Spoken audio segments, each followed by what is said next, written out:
New York City, the quiet room, tonight. Lady Shine takes the stage. She is a newcomer to this profession, and it is her first time performing. But for someone so green, she is truly remarkable. The crowd adores her. What a wonderful addition to Black Bolt's club. Unfortunately, he won't have time to enjoy her performance. Someone, a VIP, is seeking an audience with the king. Russia. The Terrigen Cloud is on the footsteps of this small town. Every mutant has been evacuated, except one. Gorgon of the royal Inhuman family will not allow a death on his watch. He finds the mutant, and now they head back to the Inhuman vessel. New Adelan. 3 young girls approach the throne room. They are about to go through Terrigenesis. Queen Medusa welcomes her acolytes with open arms. These 3 girls will join the royal Inhuman family. Johnny Storm, the Human Torch, interrupts the ritual. He informs the Queen that something is coming. Muir Island. Hank McCoy, the Beast, has gathered mutant leaders for a private meeting. He informs his colleagues that he spent the last 8 months working with the Inhumans to figure out a cure to the Terrigen Mpox. He failed, and they are out of time. Hank further explains that there is an increased saturation level all over the world. The cloud is dissipating. The bond that holds the cloud together is getting weak. When it hits its breaking point, it will snap like a rubber band. The Terrigen Cloud will cover the Earth, and it will become completely uninhabitable for mutants. Hank's intel puts the mutants into a frenzy. Everyone begins to panic in their own way. Emma accuses Storm of putting her mutants in danger in such a place as Limbo. Storm disagrees with Magneto's aggressive approach on keeping mutants safe.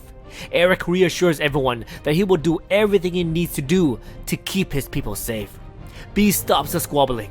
Pointing fingers isn't going to help. When asked if he told the Inhumans regarding his discovery, Hank says no. He owes it to his people to tell them first. With a stern command, Magneto wants to hear a solution from the former X-Man. Beast explains that there isn't a solution, only choices.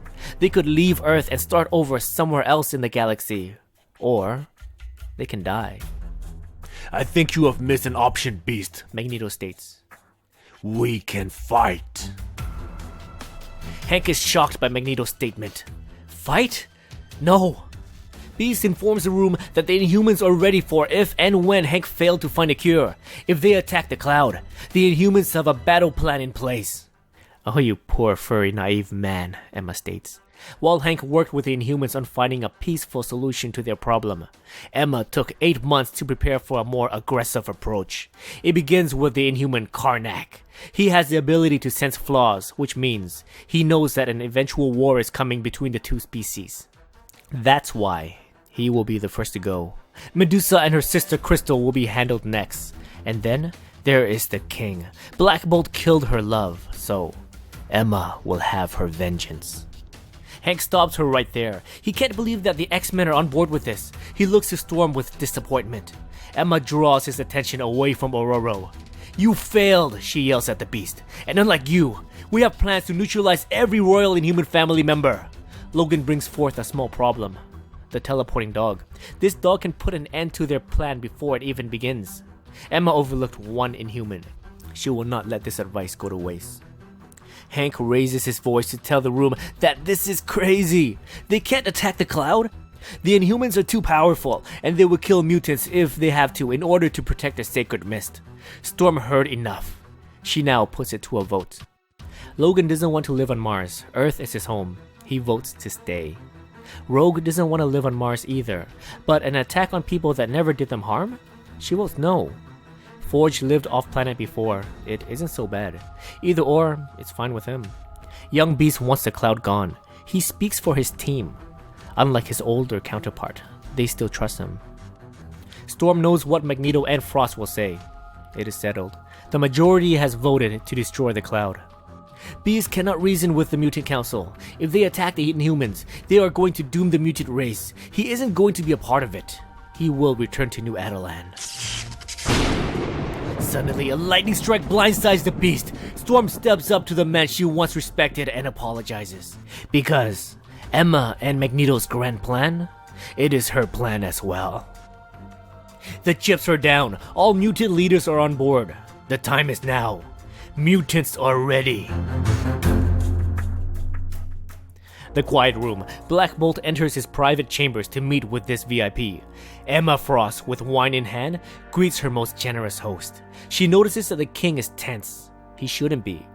This is the quiet room, a place where warring nemesis can come, sit down, and converse freely without worry. If anyone breaks this rule, well, then Black Bolt, the walking atomic bomb, will end the fight. And besides, the Inhumans and the X-Men are currently under a truce, a ceasefire. This club is a neutral ground, says Emma, but that only works as long as no one ends you, right? Lady Shine walks in. Emma congratulates the new girl on a well-received performance. You seem puzzled, says Emma. Let me make this clear. Our truce is over. As she transforms into her diamond form, Miss Shine raises a gun towards Black Bolt. This insults the king. He releases his powerful voice towards the new girl. A ray of heavenly light expels from Miss Shine's body. The king's voice didn't work on her. Emma strikes at Black Bolt's throat, stopping him from releasing any more of his atomic voice. With her wig removed, Allison Blair, aka the Dazzler, transforms the awesome power of Black Bolt's earlier attack and redirects it right back at the former. The attack has begun, and mutants drew first blood. Now, it's up to Phantom X to take out the dog. Meanwhile, Karnak welcomes a mutant visitor. He knew that this day would come, but he never thought that they would send a girl. Maybe the old man Logan, or even the master of magnetism, but not her. Karnak stumbles over his own words. Deja vu? Yes, says the young mutant. In fact, they've had this conversation before, 6 hours ago. The room melts away, revealing the endless abyss. Karnak never saw it coming, but when he gets out, there will be hell to pay. Jean Grey stops him right there. When he gets out, this war will be over. On board the Royal Inhuman vessel, Gorgon did good. He saved the life of this Russian man. Crystal offers him quarters to rest up and a warm meal will be waiting for him. The mutant removes his hood, revealing that they didn't save some random mutant. They brought the Master of Magnetism on board their vessel. He walked right past their external defenses, in the very heart of the beast. Magneto unleashes his mutant power over magnetism to dissect the vessel piece by piece. Every Inhuman on board are subdued by iron and steel. New Adelan. Medusa is now aware that the mutants are on their way to her home. She commands for her team to take action. Johnny doesn't need to be here. He isn't Inhuman or a mutant. Well, says Johnny, I have nowhere else to be. And what the hell? Flame on! What now? Johnny asks. Medusa says that the truce is still on, so if they are here to talk, then they will talk. If not, then we fight.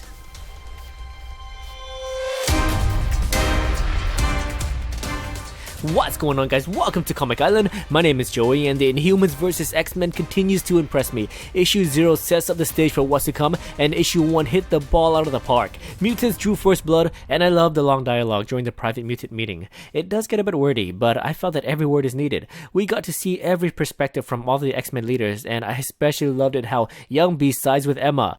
Can you even imagine what's going on in present-day Beast's mind when his younger self chooses the opposing side? But then again, Beast's only solution is for all mutants to leave Earth and to start a new life? Yes, I get that the Terrigen Mist is sacred to the Inhumans, but Earth is their home. How much more sacred can that get? Mutants, much like humans, have been living on Earth, well, ever since the beginning of the age of Homo sapiens, whereas the Inhumans lived on the moon. So in this case, if I was in one of the X-Men shoes, I would vote to keep my home. The other part that stood out to me is Black Bolt getting side-blinded by Dazzler. Her power to convert sound into light makes her the perfect mutant to go up against one of the most powerful Inhumans on their roster. Very well executed. The only strange thing I didn't fully understand is the scene with Karnak. If you can see every angle of attack, then is he weak to people with telepathic abilities? What do you think? Please let me know in the comments below. Thank you so much for watching, and if you like what we do and want to support us, I recommend checking out our Patreon page. The link will be in the description below. Thanks again, and if you enjoyed this video, please like, subscribe, and I'll see you guys next time in the Inhumans vs. X-Men issue 2.